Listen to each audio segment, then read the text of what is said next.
Intricacy comes in differing variations in gaming. Some games might be very complex, while some strive to find the perfect harmony of minimalistic bliss.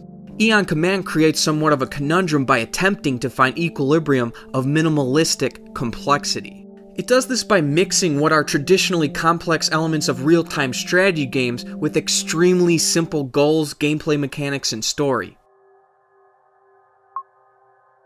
Aeon barely touches on exposition, but the gist is that there are 3 factions or races, the Alliance, Cyborgs, and the Exiles, and they're all vying for dominance and resources across the galaxy. The tidbits you learn about the races and galaxy are only semblance to an actual narrative. It's just there to give some meaning to why you're doing whatever it is that you're doing.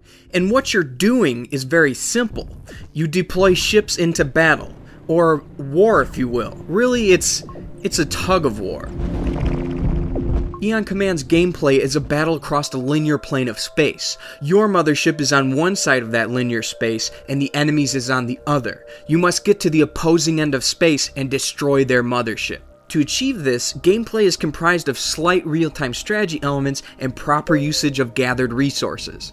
Really, your only job is to manage these resources for 2 reasons: to build ships and to research upgrades for these vessels. That's it. You never control the crafts in any way. Instead, as ships are spawned, they immediately begin their flight toward the enemy mothership, fighting any foe that enters their line of sight.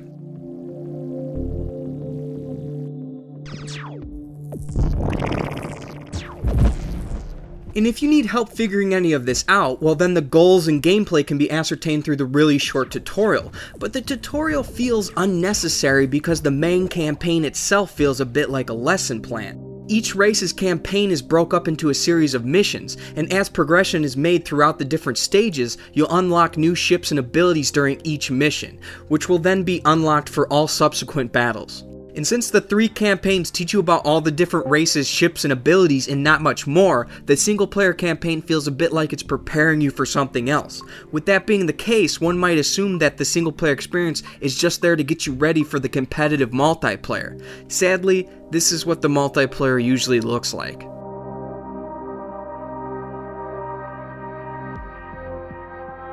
But really, that's the overall theme to the problems of Aeon Command. Nothing is really happening. Sure, there's some nice visuals to look at while things play out, but you just kinda take the back seat and watch while events unfold.